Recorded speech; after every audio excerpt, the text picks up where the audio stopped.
This is the 8-9 combo. I'm Brett McKay. This is Harry Jones, and this is Games of the Week. Hello, mate. How you doing? How's it, Brett? I'm happy to be with you. If I could work out these time zones, and I'm about to be in a different one soon as I jet off to waste every last penny we have in the account. I'm glad you paid me the other day. I'm glad you sent through some of the copious income that we've been bringing in. So it wasn't bad, actually. It was very nice of you. It was very nice of you. It's the end of another rugby week, so please do go back and check out episode 39 of the 8-9 Combo Rugby podcast with Rob Kitson from The Guardian. It's a good one. Wonderful chat with another great rugby man. A nice look back, actually, on the first weekend of the Northern Spring Autumn Series tours, and with an eye to ahead to this weekend coming as well, which we're about to launch into this weekend properly, but with some assistance. Please, Harry Jones, welcome from RugbyPass and The Roar in Australia, rugby writer John Ferguson. John, how you going? It's lovely to virtually meet again after meeting in real life in the Matrix, in the real world. So it's lovely to be on here with you guys once again to chat the sport that we all love. Yeah, I don't know why worlds are colliding. I don't know why we call you the shepherd boy, but you are the shepherd boy. You guard and guide and direct us. And also, you were there for the $1,000 bread. Oh yeah, you can't go to Surrey Hills without getting a brick of sourdough to rack up the dental cost. Paying through the nose for it. Absolutely. Right then, Games of the Week. It's a pretty full weekend of November internationals this weekend, and it kicks off Friday evening in Bristol, 7:45 p.m. local time. Bristol Bears taking on an Australian 15 there. We'll come back to this one a bit because I think there'll be things in that we want to speak to. The first of our Games of the Week, though, is Ireland v New Zealand at the Aviva, 8:10 p.m. kickoff local time. That's 7:10 a.m. in Australia Saturday morning, 9:10 a.m. in New Zealand as well. Harry Jones front and centre at the Aviva. Sitting next to the travel budget. Maybe down low on the west side to come see me. This is a matchup galores. I mean, you just go down the list, starting with the countries themselves, the unions, the coaches, and then dive into Tamati against Beelum and Lomax versus Porter. Really, it's a rugby nerd's dream to watch this thing play out. And with Farrell always looking forward, so Frawley and Crowley on board, and then the All Blacks having to sort of go back in time a little bit. I got to tell you, I'm sure Ireland's the favorite, but I have no idea what's going to happen in this one. Nothing. It feels like a flip of a coin, doesn't it? Yeah, I think first of all, something bizarre will happen. John, what do you think? Yeah. Like something out of the can is going to pop out. It's a clash of the Titans. It really is, in a sense that there's so much passion around it. There was the big Jim Hamilton from Scotland. He did a great intro on RugbyPass video where it was like the story of revenge, and that really is the flavor of the month, or the flavor of the game. It's Ireland are sitting pretty on top as ranked number one, and then they're going to want to give absolutely all to rectify what happened last year in the quarterfinal. And I think that the real story is that all of a sudden the scrum battle becomes pivotal in how the game is going to go down, because they've lost Furlong, who someone remarked the other day, he's only 31 years old and he's like 78 caps or something like that. So he's got so much rugby still to give to this Irish side. And did he debut as a 16-year-old or something? I genuinely thought he'd be 34 or 5. No one looks more Irish than Furlong. Seriously, yeah, and he looks like a bouncer from 1955. That square head. But you're right, John, because now you have Tamati versus the Aussie-born Beelum, and you have Lomax against Porter, and then you also have in the hookers you have Omua and Bell, and it's just tasty. Kelleher, Herring. I mean, Kelleher back is a big one for Ireland, but interestingly, Scott Robinson has left Ethan de Groot out for another week, and that was he buggered up somewhere along the line leading to the Japan test that he was made to pay for that last week against England, and he's been left out again. And Robinson is saying it's a performance thing. So he's really got de Groot on edge right now. And also in the front row, those hookers are throwing into like a gauntlet in the lineouts. Yeah. Yeah. George Bell has not been known for his accuracy at lineout, and he's throwing in against James Ryan, Joe McCarthy, Tide Byrne, Galen Doris. really known thieves. There's big pressure, John, on Asafa Umua. He's got to get his line out throwing right from minute one. I think that sometimes when you're thrown into the deep end, like Umua was last week with the going down of the losing of Cody Taylor early, you kind of play with a certain element of freedom when you're brought on to kind of savor the situation. And I actually think last week was one of Umua's best performances in a black jersey. Yeah, I would agree with that. The best.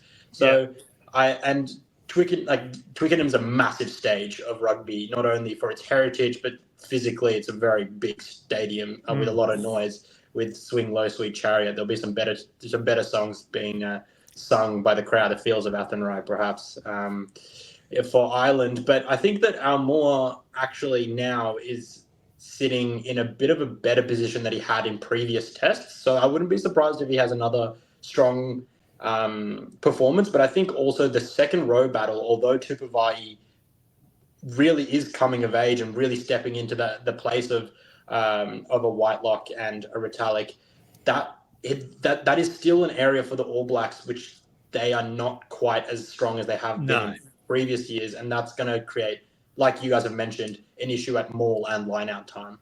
So it'll be a hell of a contest.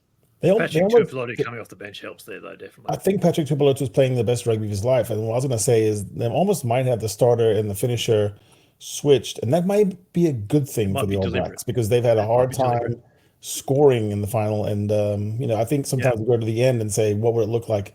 And to that end, it's Rob Herring throwing in against Tuipulotu, and that could be tough too, because I do think we could put Fanau on there. You have some length.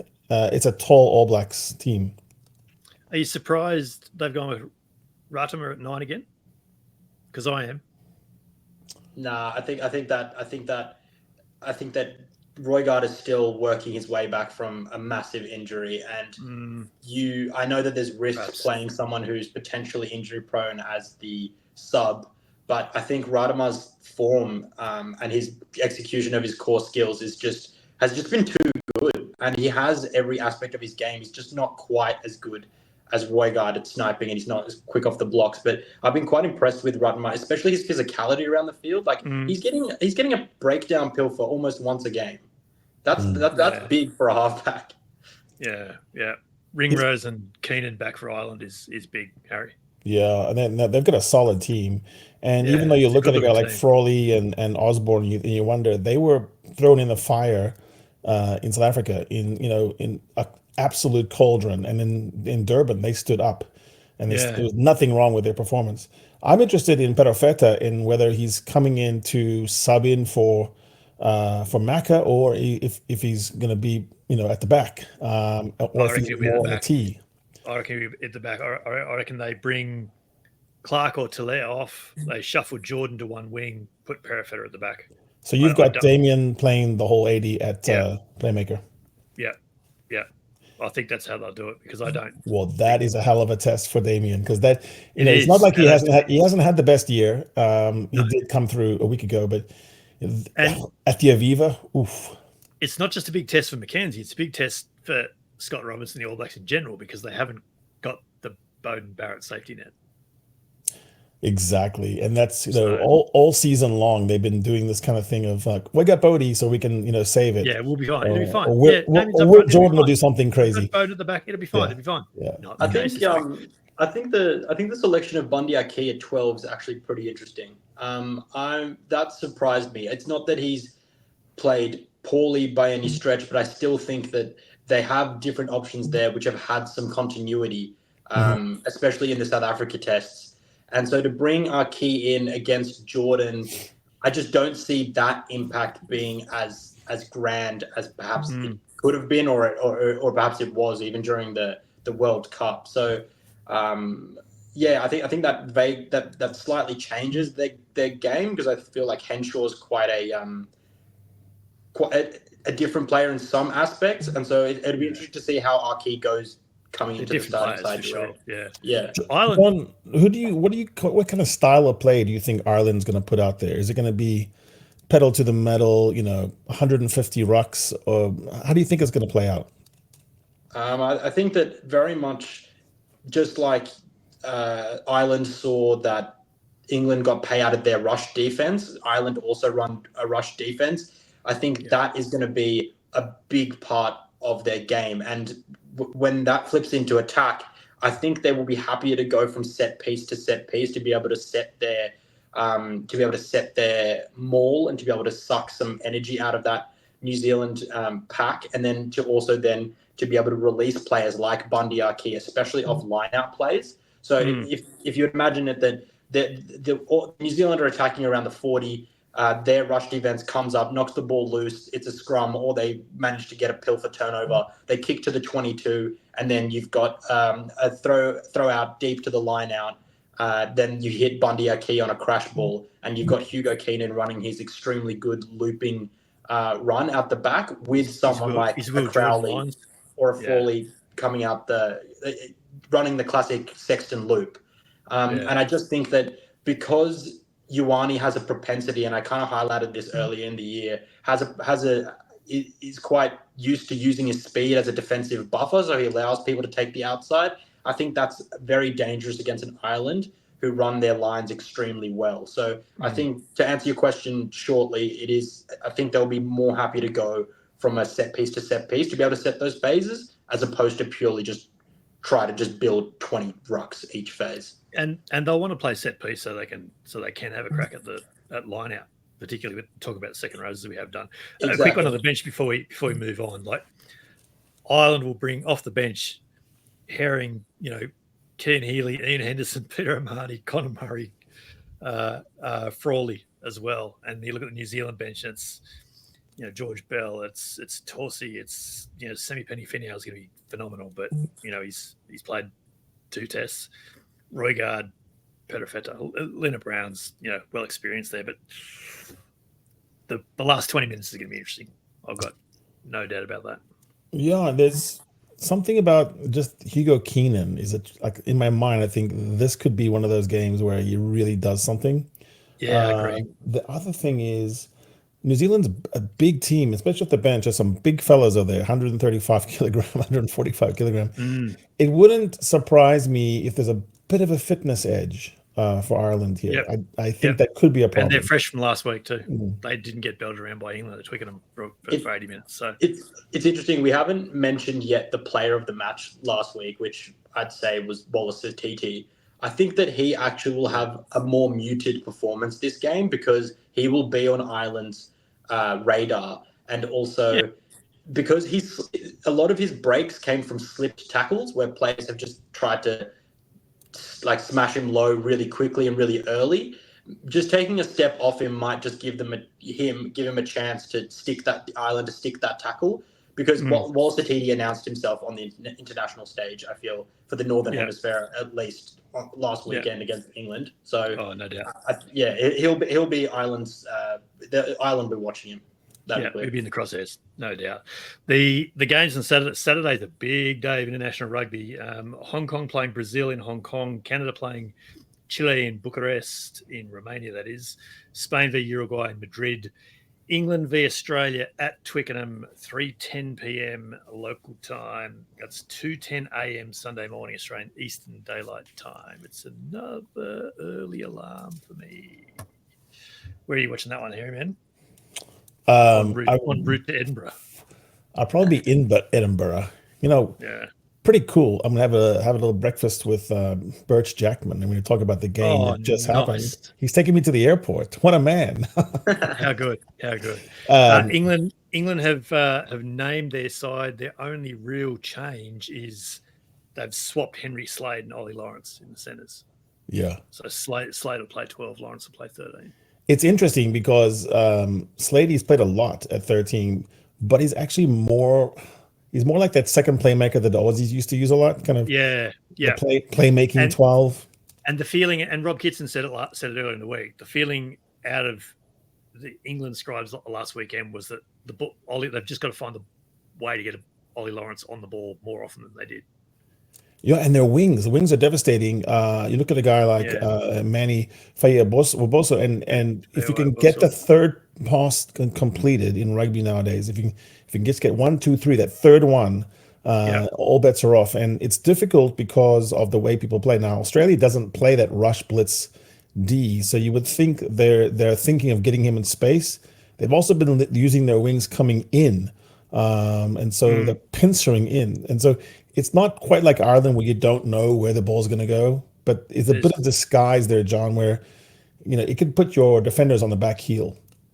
Totally. No, I think there's a bit of a weird conversation, the energy around the English side going like they can't score tries or like they're not dangerous in the way that Argentina are and the All Blacks are.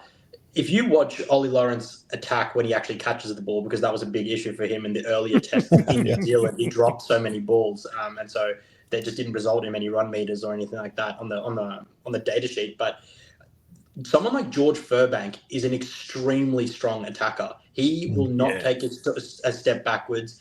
And he's the third pass guy. Yeah, exactly. Like he's deadly. And then you look at someone like Tommy Freeman. I don't know if people have been following his progress in the Premiership, but he's playing some great rugby. And then you guys have already mentioned Imani Faye-Boso had the potential to be a great international winger, and he's already not taken a step wrong in that stage. And I don't know what it is. Like the guy's like a square, like a rectangular cylinder. Like he's just solid from like top to bottom, and his center of gravity is like a couple of centimeters off the ground. His hip line is so low. He must have a really long torso because his center of gravity is thick neck. I tell you what, I mean, he might drive like F1 cars in his free time. That thing's like that's girthy. You know what I mean? Like, it's, he plays like a Kiwi. That's the best compliment I can give him. He plays like a Kiwi winger. He beat 6 defenders, and they were left grasping in the wind. I do think what's interesting about, and I read an article on the Roar about how I think that there is some way to exploit this for Australia, which is England does score tries in the Six Nations this year. I analyzed that, but they came from counter moves and they came from spilled ball. They didn't build very much, and so if you can make them have to build, and just force them through kicking or just refusing to play too much rugby, the Wallabies, I think it might be trouble for them because they're not used to building 15 phases. And your article this week on the Roar about making England play more is very, very good. And if you haven't seen it out there, head to the Roar and find that article of Harry's because it's very deliberately descriptive and I think bang on as well. I think bang on. Yeah, thank you. And John, I read your article on RugbyPass, and you actually highlighted a few players. And I think I would key in on the 2 of the guys you talked about, George Martin and Maro Itoje, playing some of the best rugby of his life. That locking duo, if there's going to be trouble for the Wallabies, that's where I spot it, right there. Yeah, could be. Now we haven't. Sorry, John. Go ahead. No, you can answer that one. It's Maro Itoje, I think, not necessarily slipping under the radar, but I just feel like he hasn't necessarily been who he was when he was playing for the Lions last time.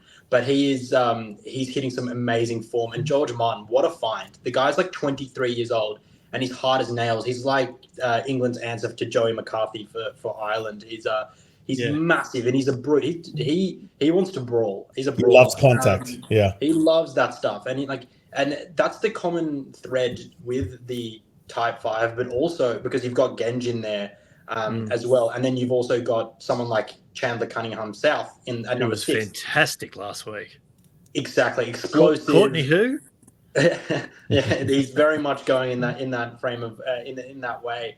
And then you've got a power runner in Ben Earl at number 8.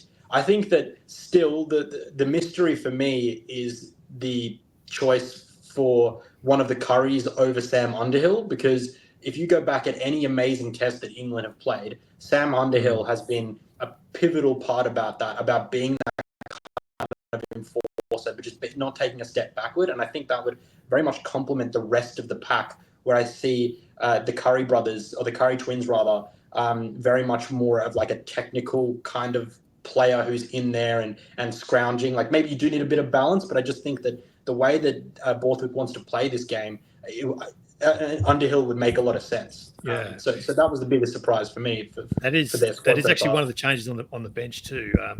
Ben Curry's not there this week. So Don Brown play last week? Yeah, he did. Yeah, right. Okay, so it must be the lock that's come in then. Ollie Slipeham's come onto the bench as well. As we record this, the Australian team is yet to be named. There's a few reports around suggesting that Joseph Sua'ali'i will start and will start at 12, which is interesting. In a word, John, what are you thinking there?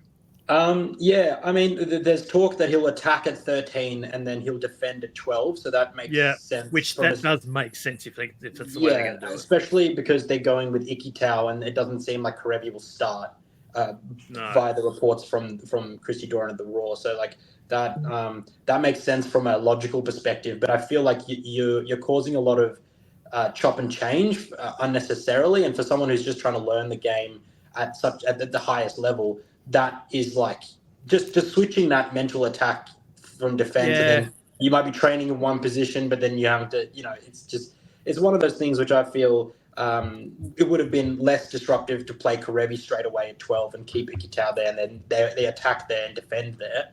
But you can't say that Schmidt's not swinging for the fence. He's given it a red eye. No, certainly. And I love it. I feel like we only have things to gain here, and I know that the players and coaches will say that we're just focused on the tour that we are on right now, and that we'll just be thinking about the Autumn Nations and the next game. But Joe Schmidt is contracted to the end of the Lions tour. That was always going to be his barometer. That was always his goal until extended or whatever. So I think that he has only got the Lions in his sights, but that doesn't mean that he can't win tests along the way. But I just think that this move is purely a step in his plan as opposed to an end result. Yeah, it's possibly, Harry, one way of keeping things simple for Sua'ali'i, and if there is a way to do it, like Ikitau does so much of the defensive organisation, so he is the guy to get him into the right places. And in terms of attack,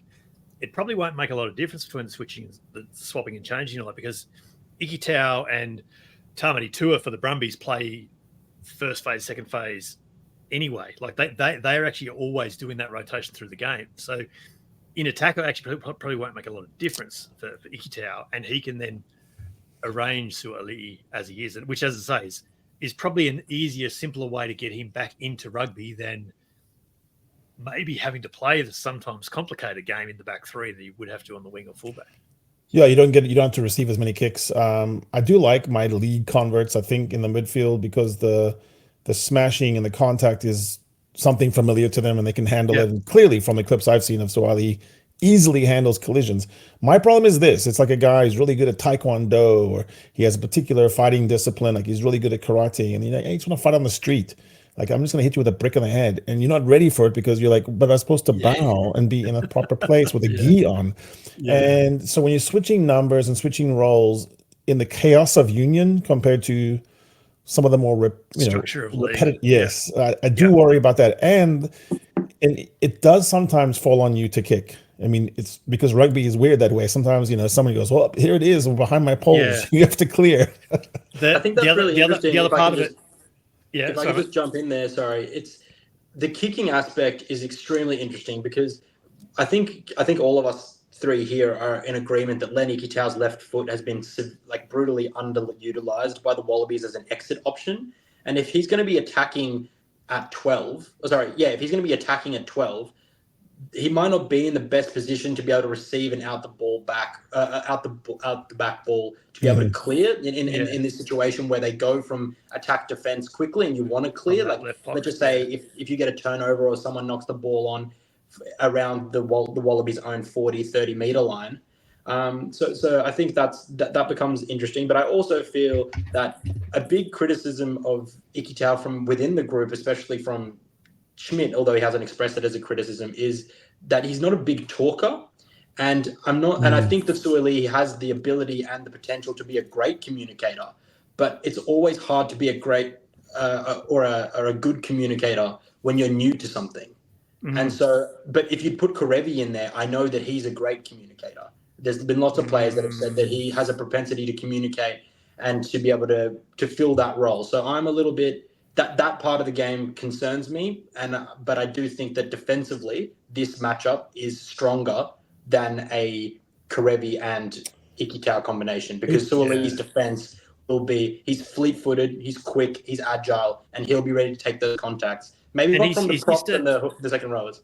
He's used to defending just off the edge of midfield in league as well. And he played a lot of left centre for the end of this year for the Roosters. So that won't be so much of an adjustment being both sides of the field. Suddenly he's just sort of here to here, not one in from the wing on both sides. And then attacking at 13 is going to be very similar to attacking at left centre in league as well, I think. So again, I think they're trying to make his transition as easy. He did play plenty of 12 as a schoolboy, and that's only a few years ago. So they've talked about his rugby instincts being strong, and I think they're trying to tap in on those. We're focusing on Suoli, and that probably also stems to the fact that there could be a number of other changes in a number of other positions, and it's sort of a little bit up in the air at the moment.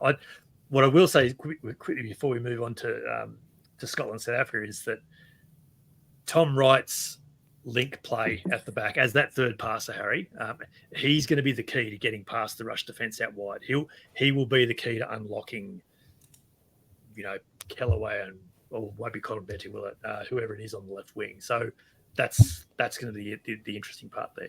It's so tough, right? You got to trust the idea that you're going to go back 15, 20 meters from the gain line to be able to get outside it, because to be able to make 30 meters in front of you. Every time you try to make that fool's gold break, you get isolated and you get snaffled. And you saw that in England, like a metronome, they scooped up All Blacks attack, and that's why they were ahead by 8 with 14 to play, because they had literally played rugby better, even though absolutely the All Blacks looked better on the highlights. I do think, in the article that I wrote about kicking and the importance of doing that to England, Rugby Ecology came on Twitter, which is really substantive, and he actually threw out some stats that he gathered for me and said from 2021, 2024 in the Rugby Championship, the Wallabies, in their wins, 22% less ball handling per attack, and then on their losses, they did 34% more. And it was really interesting to see that. And so that's the struggle with bringing a guy in from league, where a kick is like a concession, like you've failed. Right. Or you've reached the end of the tackle count and you've done nothing with it. Yes, exactly. So it'll be interesting. Elsewhere on the weekend, Portugal v USA in Coimbra Saturday afternoon, Romania v Tonga in Bucharest. That's a double header with that Canada-Chile game I mentioned before. Italy hosting Argentina on Saturday evening. That's 6:40 p.m. local time. France v Japan in Saint-Denis, 9:10 local time. That's 7:10 in the morning on Sunday for me. That's very civil. Georgia are playing an All Blacks 15 in Montpellier, 3 o'clock Sunday afternoon as well. That's now into Monday morning early for New Zealand time. Wales, Fiji, and Cardiff on Sunday afternoon as well. And then that brings us to Scotland v South Africa at Murrayfield, 4:10 p.m. on Sunday afternoon in Edinburgh, 3:10 a.m. For me Monday morning in Australia. That's going to be an interesting game, Harry man. We're going to obliterate them. We're going to set a record score. We're going to take all the mac out of them and make them O's. But what if you don't? I think we have to. Okay, so here's the serious part of this. I think when you're number 1 or 2-ish in the world, you're seen as being, the top team over this cycle, and you're coming up against a number 7 ranked team that you've won, 17 out of 18 times or something. I think you got to put them away, or you should stop talking. Yeah. Like then you have to sort of retire back into your shell and say, we're just a good team like 3 other ones. But if you want that dominance, and so I think Rassi has taken a very strong squad up there. From the look of it, he's going to have Andre Esterhuizen being playing number 12. Actually, you can always tell because who he puts in the news conferences, and also That's a bit of a giveaway. Cameron Honeycomb is also maybe on there. And I think what they're going to go is with some power, some sheer power, and then that speed, that killer speed as well. I was there in 2018 when we played, and it was actually a pretty handy win. And I remember a play where Arche Sneeman took it up the middle, gave it to Kitsov, and then Papier, and then Creel finished. And it was like lightning. And I think that's what they're trying to build with this Tony Brown attack, is take it on, get a score, and then just, Murph and Russell just get into his face. More of them. Yeah. More of them. Yes, yeah. It'll be an interesting game, John. I think this bunch of games, I think, is actually really important for Scotland because they're wanting to make their own statements and show that they're actually not too far off the top tier themselves. So a game like this, they probably have more to gain than South Africa have to lose. Oh, absolutely. There's no question. As Harry said, they're, whether it's Ireland or South Africa one week or the other, they're the neck and neck for sharing that number one spot. There's nothing between them. But for Scotland, the elevation of Australian-born Sione Tuipulotu to captain, that seemed to just take his game to another level last week. It was just insane. And then Darcy Graham on the wing just couldn't. He had spiders on him. Just couldn't. No one could put him down. It was crazy. I know that it was against an understrength Fiji side who couldn't get all their Reg 9 window players.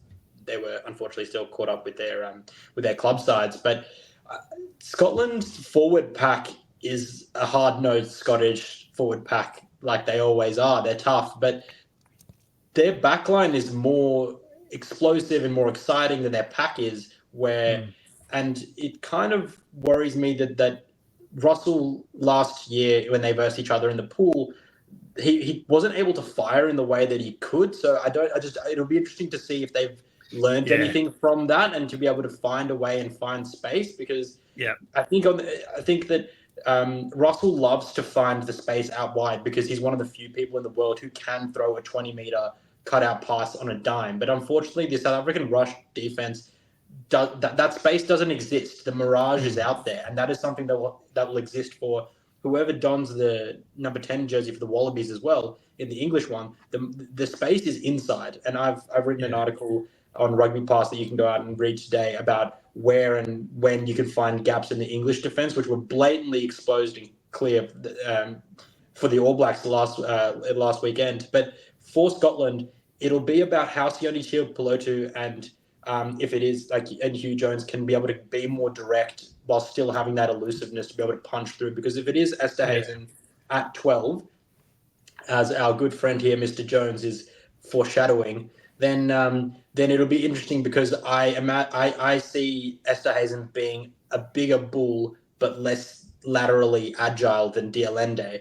And maybe not as big as a breakdown threat if someone like the 13 chops them down. So it'll be interesting because I think that's how you target this South African side. If you are going to try to find any sort of weakness, don't run into Esterhuizen, but maybe make him track laterally or put him in a position where he has to make a choice. Yeah, I feel like Finn Russell needs something to go his way early, and that will be key for Scotland. I think if they're going to be competitive, he needs to get that, whatever that endorphin burst is that comes off something happening for you, and you can play with confidence for the rest of the game. That's got to happen in the first few minutes, I think, for them to be. I can't wait for the anthems. That's going to be epic. That's going to be that'd be cool. The bagpipe. I want to see that person standing up there on the top of the stadium with the wind blowing in their kilts and the whole crowd is going wild. And then I want to just hear South Africa belt out their beautiful national anthem. So I think that gives me goosebumps every time. And it's I can't wait. Good one. John, thanks for joining us, mate, for this sort of deeper look into the games this weekend. It's been really good. Really enjoyed it. The article on RugbyPass that you've just mentioned, what's the headline people should look for? Well, I mean, if they stuck with what I asked them to put on there, then it'll be it's just going up. Yeah, of course. It's just going up. It's about defense. It's about exposing the English defense. So look out for something like that. We'll share it through the 8-9 socials once it goes live. Thanks so much for joining us, mate. Cool, man. Good to see you.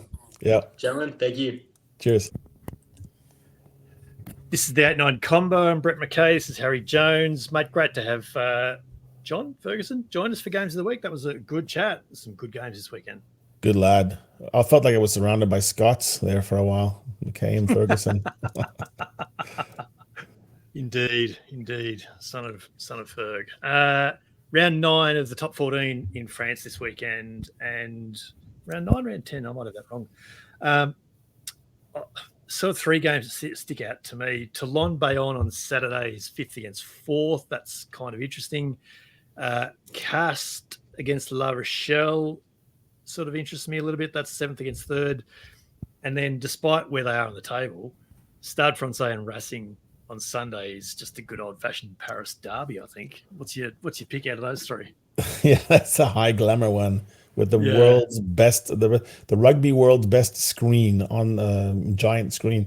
I think I'm watching Bayonne closely because I don't know them very well, and I know they're doing well, so I'm going to try to interest myself in the Basques of Bayonne. Yeah, that's as I say, 5th against 4th. They're both sort of on the move. Bayonne had a good win last weekend, so yeah, we'll see how it all plays out in France. But there is the full-time whistle, mate, on another Games of the Week. Another big weekend of rugby awaits. You need to run off and pack a bag, don't you? Yeah, I'm headed out tomorrow. Really good to see and hear young John Ferguson. He's a good lad, and we like him. I do think people should read his articles. They're the kind that we don't have enough of. They're a little bit like Charlie Morgan's, people who actually take a very deep interest in the game and deconstruct it, much like yourself recently with your series of tweets about moments in a match. And it's just fun to go through the match and relive it. So everyone take a look at John's articles. They're good. No, and as I said, we'll share his story on the 8-9 socials once it goes live, and and I'll try and do that again of a Sunday afternoon if I can. Pick out those moments from a game across the weekend, because that's an interesting way to look back, I think, and just sort of keep the discussion going, which is always good. You can tell us, of course, what you think right here on the 8-9 Combo YouTube channel as well. You can hit the 8-9 Combo up on the socials, or you can tell Harry and I in our usual places what you think as well.